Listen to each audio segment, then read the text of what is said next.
13ஆம் அத்தியாயம். நள்ளிரவு நெருங்கியது. எவ்வியூரை விட்டு சற்று தொலைவில் நடுக்காட்டில் பெரும் மர அடிவாரத்தில் சுற்றி வட்ட வடிவில் ஊரே உட்கார்ந்திருந்தது. எங்கும் பந்தங்கள் எரிந்து கொண்டிருந்தன. நடுவில் ஆடுகளம் இருந்தது. உட்காருவதற்கு ஏதுவாக மண் திட்டுக்களும் மர அடுக்குகளும் உருவாக்கப்பட்டிருந்தன. அந்த பெரும் மரப்புதர்தான் கொற்றவையின் இருப்பிடம். அந்த மர அடிவாரத்தின் முன்னர் இலை விரித்து 15 விதமான பனங்கூடைகள் நிறைய பல்வேறு வகையான பழங்கள் நிரப்பி வைக்கப்பட்டுள்ளன. சுற்றிலும் பெருங்கூட்டம். நேரெதிரே பாரியின் இருக்கை. அதற்கு பக்கத்தில் கபிலர் அமர்ந்திருந்தார். மரத்தின் வலது பக்கம் எண்ணற்ற பாணர்கள் வாத்திய கருவிகளோடு காத்திருந்தனர். இடது பக்கம் குலநாகினி உட்கார்ந்திருந்தாள். அவளை சுற்றி நாகினிகளின் கூட்டம் இருந்தது. ஊர் மன்றலில் நடக்கும் குரவை கூத்துக்கோ, பாணர்களின் ஆட்டம்பாட்டத்துக்கோ, சந்தனவேங்கை முன்பு நிகழும் வள்ளிக்கூத்துக்கோ நாகினிகள் வரமாட்டார்கள். குல சடங்குகள் தவிர்த்து கொற்றவை கூத்துக்கு மட்டுமே அவர்கள் வருவார்கள். இருளின் மையத்தில் சிரித்திருந்த வெளிச்சத்துக்கு நடுவில் குலநாகினியை பார்ப்பதே அச்சங்கொள்ளச் செய்தது. அவளின் தோளிலும் மடியிலும் கூகை குஞ்சுகள் தாவிச் சரிந்து கொண்டிருந்தன.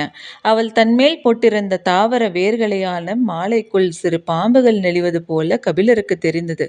அந்த சூழலே மிகவும் அச்சமூட்டுவதாக இருந்தது. விழா தொடங்கவில்லை. பெரும் அமைதி நிலவியது. யாருக்காக காத்திருக்கிறார்கள் என்பது தெரியவில்லை. கபிலருக்கு கொற்றவை விழாவை பற்றி எத்தனையோ கேள்விகள் இருந்தன. ஆனால் விழா நாள் நெருங்க நெருங்க ஊரே பேச்சை குறைத்து மௌனமாகியது. கபிலரால் யாரிடமும் எளிதில் உரையாட முடியவில்லை. தன்னோடு எப்போதும் பேசி மகிழும் நீலன் மற்றவர்களை விட இறுகிய மௌனம் கொண்டிருந்தான். அவனிடமிருந்து ஒரு வார்த்தையை கூட கபிலரால் வாங்க முடியவில்லை. ஏனென்றும் புரியவில்லை. கபிலர் கேட்கிறார் என்பதால் பாரி மட்டுமே அவ்வப்போது ஒரு சில கேள்விகளுக்கு பதிலளித்தான். கொற்றவை கூத்து பாலை நிலத்துக்கு உரியதுதானே, அதை ஏன் குறிஞ்சி நிலத்தில் நடத்துகிறீர்கள் என்று கேட்டார் கபிலர். மனம் கொடும் பாலையாக வெடித்து கிடக்கும்போது எங்கே நடத்தினால் என்ன? பாரியிடமிருந்து இவ்வளவு மனவெறுப்போடு வெளிவரும் சொற்களை கபிலர் எதிர்பார்க்கவில்லை. அவர் திகைப்புற்று நின்றார். இது குறிஞ்சிக்குரிய கூத்தன்று, ஐந்தினைக்கும் உரிய கூத்து என்ற பாரியின் குரல் சத்தற்று பெருங்கலக்கம் கொண்டிருந்தது. இதற்கு மேல் கேள்வி எதுவும் கேட்க வேண்டாம் என கபிலர் எண்ணிக்கொண்டிருந்த போது பாரி தொடர்ந்தான். இந்த மண்ணெங்கும் மூவேந்தர்களால் எத்தனையோ குலங்கள் அழிக்கப்பட்டு விட்டன. பல 100 ஆண்டுகளாக குருதியாறு வற்றாமல் ஓடிக்கொண்டிருக்கிறது. அழிபடும் குலங்களின் எண்ணிக்கை இன்று வரை தொடர்கிறது. இந்த விழாவுக்கும் பாரி சொல்லும் பதிலுக்கும் என்ன சம்பந்தம் என்ற குழப்பத்துடன் கபிலர் கேட்டுக்கொண்டிருந்தார். பாரி தொடர்ந்தான். அழிக்கப்பட்ட குலங்கள் எண்ணிக்கையில் எத்தனையோ, யார் அறிவார்? ஆனால் பேரரசுகளின் கொடுந்தாக்குதலிலிருந்து தப்பி உயிர் பிழைத்தவர்கள் மிகச்சிலர். அவர்கள் எங்கெங்கோ அலைந்து திரிந்து இறுதியில் பரம்பு நாட்டுக்கு வந்து குடியேறியுள்ளனர். மூவேந்தர்களால் அழிக்கப்பட்ட 16 குலங்களின் மிச்சங்கள் இப்போது பரம்பு நாட்டில் வசிக்கின்றன. அவர்களின் போர் தெய்வமான கொற்றவையிடம் முறையிட்டு ஆறா துயரை கொட்டி வஞ்சனம் முறைக்கும் விழாதான் இது. அழிக்கப்பட்ட 16 குலங்களின் வழித்தோன்றல்கள் இன்னும் மிச்சம் இருக்கின்றார்களா? அவர்கள் எல்லாம் பரம்பு நாட்டில் இருக்கிறார்களா? செய்தி கபிலரை கலங்கடித்தது. பாரி தொடர்ந்தான். நாங்கள் மட்டுமே வேந்தர்களிடமிருந்து பாதுகாத்து அடைக்கலம் தர முடியும் என்ற நம்பிக்கையில் அவர்கள் இங்கு குடிபுகுந்தனர்.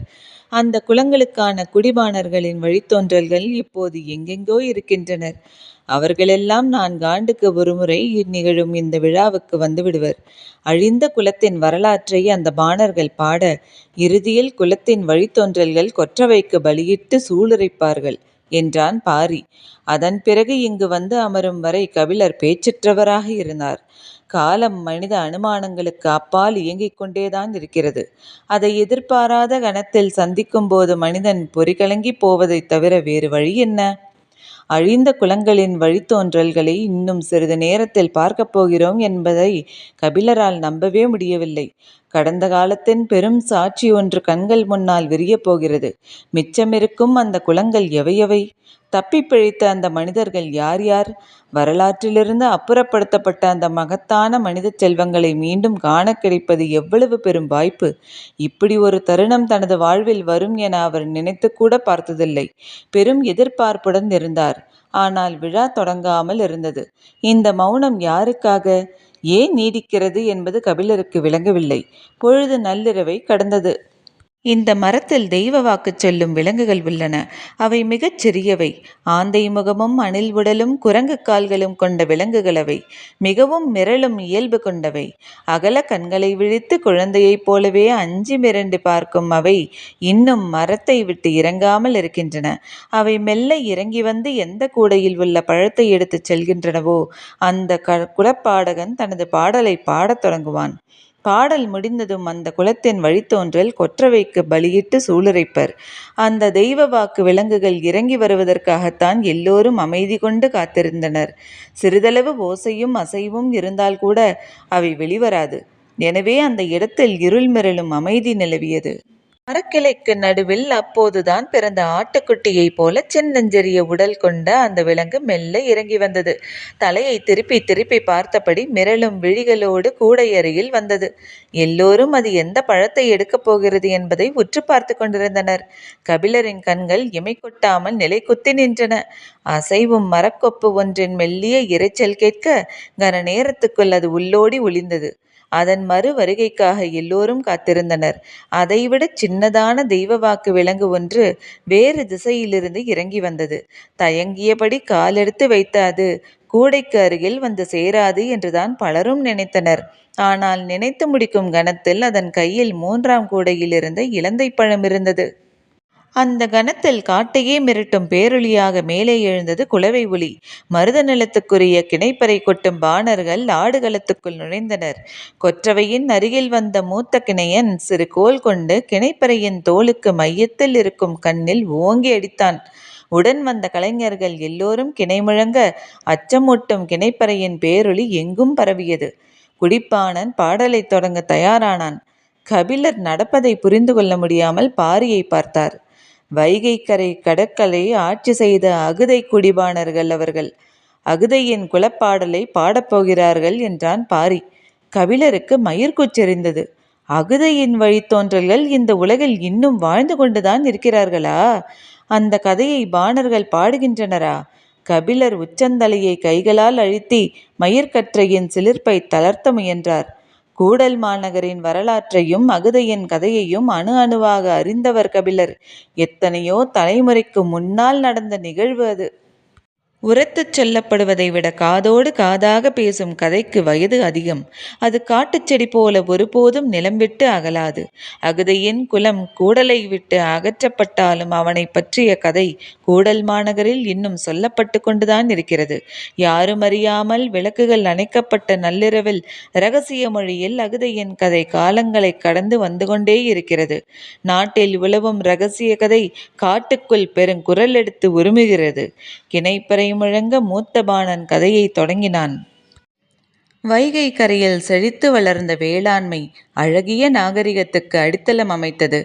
ஆற்றங்கரையில் நிலவளம் கொண்டு பயிர் வளர்க்கவும் விளைய வைக்கவும் அறுவடையை குவிக்கவுமாக வேளாண்மையின் ஆதி நுட்பங்களை கண்டறிந்தவர்கள் கூடல் மக்களே. குறிஞ்சி நிலம் கற்களால் ஆன மண்ணை உடையது. முல்லை வெண்ணிற மண்ணை உடையது.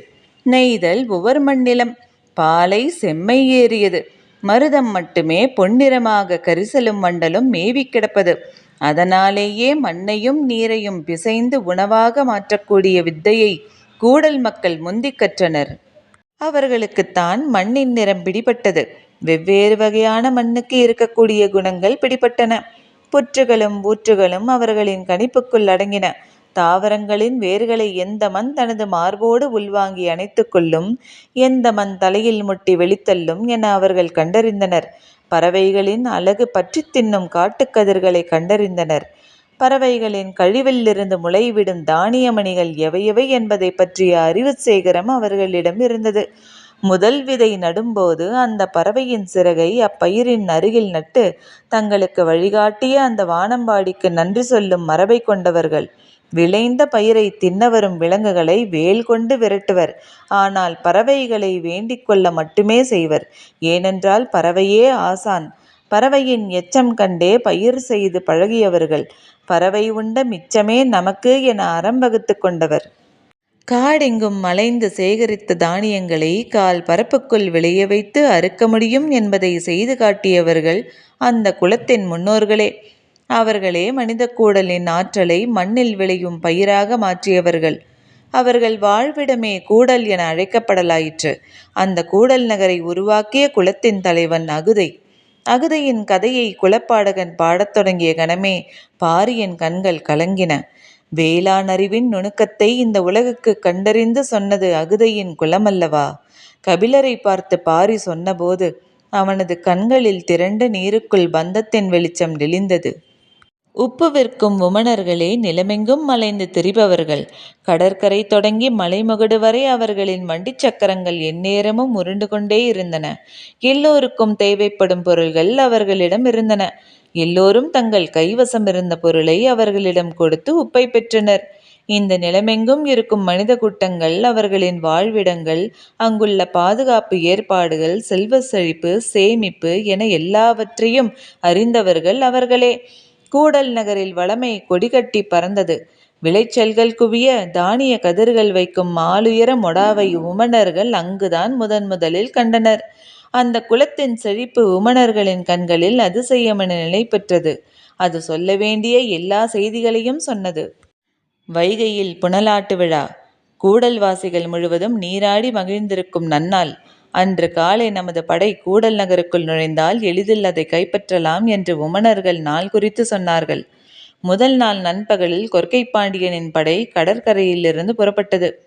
கிணைப்பாணன் தனது தாளலயத்தை கூட்டத் தொடங்கினான்.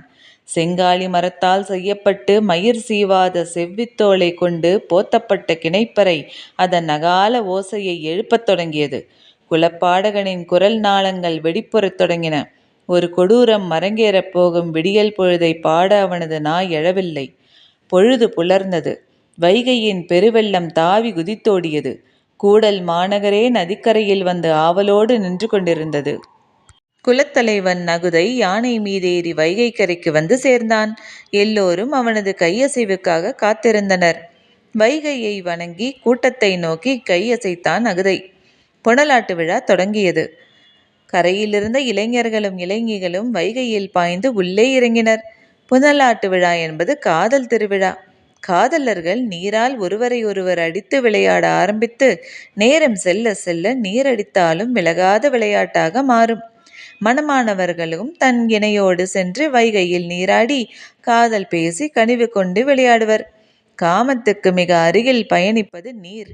அதுவும் ஆற்றிலோடும் குளிர் நீர் தனது உள்ளங்கையில் இருக்கும் ஆணையும் பெண்ணையும் கன நேரத்துக்குள் கரைத்துவிடும். கரைந்தவர்கள் காதல் கொண்டவரின் உடலுக்குள் உறைந்திருப்பர். நீரின் குளிரும் உடலின் சூடும் ஒன்றினை ஒன்று உள்வாங்கும். உடலின் வாசனை மனதுக்குள் பாயவிடும் மாய சக்தி நீருக்கு மட்டுமே உண்டு. மண்ணில் கால் பாவாமல் மனிதன் நடப்பது தண்ணீருக்குள்ளும் காதலுக்குள்ளும் தான். இரண்டும் ஒன்று சேரும் தருணத்தில் நிகழ்வது எல்லாம் மாய வித்தைகளே.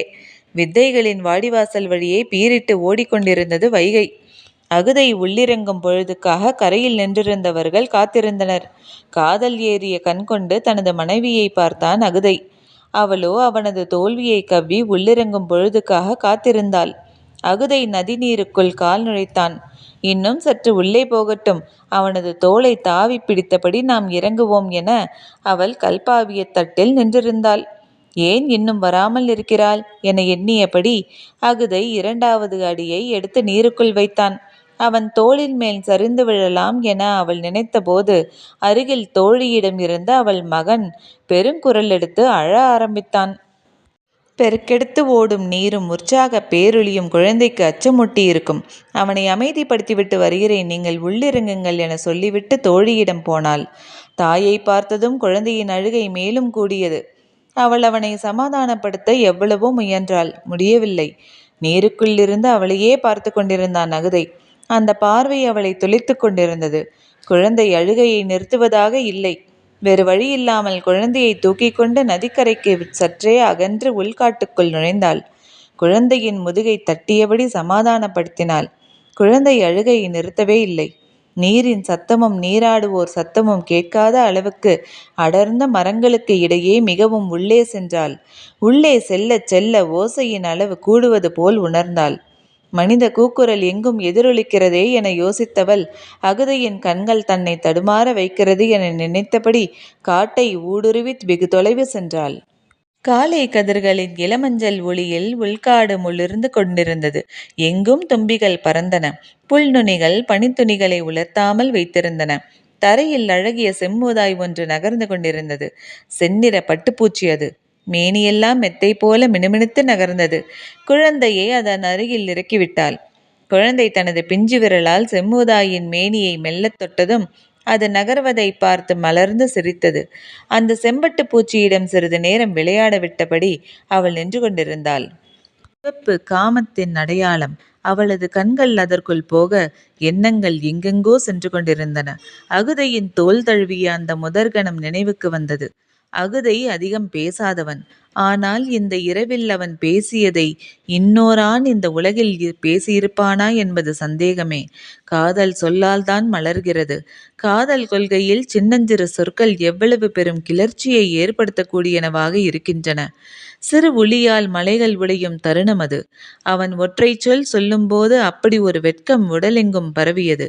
அந்த சொல் ஞாபகம் வந்த கணம் மீண்டும் வெட்கம் பரவி தன்னை அறியாமல் சிலிர்த்து மீண்டாள். சொற்கள் நினைவுக்கு வந்த கணத்திலேயே செயல்களும் நினைவின் வழியே மேலெழும்பி வந்துவிடுகின்றன. அதன் பின் என்ன செய்ய முடியும்? சற்றே பெருமூச்சு விட்டபடி குழந்தையை பார்த்தாள். அவன் செம்முதாயின் பின்னால் நகர்ந்து போய்கொண்டிருந்தான். திருமணம் முடிந்த முதல் புனலாட்டு விழாவின் போது அவள் கருவுற்றிருந்தாள். அதனால் ஆற்றுக்குள் இறங்கவில்லை. 2ஆம் ஆண்டாக இப்போதும் அதேபோல் தன்னந்தனியாகவே அகுதை ஆற்றுக்குள் இறங்கினான். கரையில் நின்ற அவளை துளைத்தெடுக்கும் அகுதையின் பார்வை. ஆணின் பார்வை பெண்ணின் பார்வையைப் போல நயமிக்கது இல்லை. ஆணின் கண்கள் காதல் கொள்பவை. ஆனால் காதலை சொல்ல கற்றவை அல்ல. அவன் பார்வையால் பற்றி இழுத்தாலும் அவள் கண்களால் கைமாறு செய்து கொண்டிருந்தாள். கண்கள் விழித்திருந்தாலும் ஆந்தைக்கு பகலில் பார்வை கிடையாது. அதை போலத்தான் மனிதன் நீருக்குள் மூழ்கிவிட்டால் பார்வையை தொலைத்து விடுகிறான். ஆனால் காதலர்களுக்கு அப்படியல்ல. அவர்கள் அந்த இடமே பார்வை பெறுகின்றனர். கண்களின் வேலையை கைகள் எடுத்துக்கொள்கின்றன. தொடுதலின் மூலம் 1000 விழிகள் உள்ளுக்குள் விழித்து அடங்குகின்றன. அதனால்தான் நீர் விளையாட்டு காதலின் களமாகிறது. அவள் கண்களை சிமிட்டி கனவை கலைத்தாள். குழந்தை நீண்ட நேரம் விளையாடி அமைதியடைந்தது. சரி, அழைத்துச் செல்லலாம் என முடிவு செய்து அவள் காட்டை விட்டு நடக்கத் தொடங்கினாள். நதியை நோக்கி வர வர அவளுக்கு காட்டின் அமைதியே நீடித்தது. கொண்டாட்டத்தின் பேரொளி கேட்கவில்லை. இவ்வளவு அமைதியாக நீராட வாய்ப்பே இல்லையே என எண்ணியபடி நதியின் கரையில் ஏறி நின்று பார்த்தாள். மொத்த வைகையும் நீண்ட நகரும் செம்மூதாயாக காட்சியளித்தது. குருதி கரை புரண்டோட கரையெங்கும் மீன் எலும்புகள் போல் முட்கள் கோக்கப்பட்ட ஈட்டியுடனும் உயர்த்திய வாளுடனும் எண்ணற்ற வேற்றுக்குலத்தினர் நின்று கொண்டிருந்தனர். குரல் வெடித்து சரிந்தான் குலப்பாடகன். பெண்களின் குலவையொலி பீரிட்டு கொண்டிருந்தது. குரல் உடைந்தபடி பாரி கபிலரிடம் சொன்னான். அந்த பெண் எதிரிகளின் கண்ணீர் படாமல் தப்பித்து கையில் குழந்தையோடு ஒரு முதுகிழவனை அழைத்து கொண்டு பல மாதங்களுக்கு பிறகு பரம்பு நாட்டுக்குள் நுழைந்திருக்கிறாள். பரம்பின் மக்கள் அவளை அள்ளி அணைத்து பாதுகாக்கின்றனர். அவளின் வழித்தோன்றல்தான் இப்போது கொற்றவைக்கு காளையை பலி கொடுத்து சூளுரைக்கப் போகிறான் என்றான். தாங்க முடியாத துக்கத்தை கிழித்து கொண்டு கபிலருக்கு ஆர்வம் மேலே ஏறியது. அகதையின் வழித்தோன்றல், இயற்கையை, வேளாண்மையை, நாகரிகத்தை நேசித்த அந்த மாமனிதனின் வம்சக்கொடி யார் என அறிய கபிலர் ஆடுகளத்தை இமைக்காமல் பார்த்து கொண்டிருந்தார். தாமரையின் மேல் இதழில் முள் இறங்கும் நேரம் கூட அவரால் தாங்க முடியவில்லை. அந்த மகத்தான குலத்தின் உதித்த திருமகனைக் கண்டு வணங்க அவரை அறியாமலேயே கைகள் கூப்பின. அந்த கணம் இடம் இருந்து உள்ளிறங்கினான் நீலன். இத்துடன் அத்தியாயம் முடிவடைந்தது. நன்றி.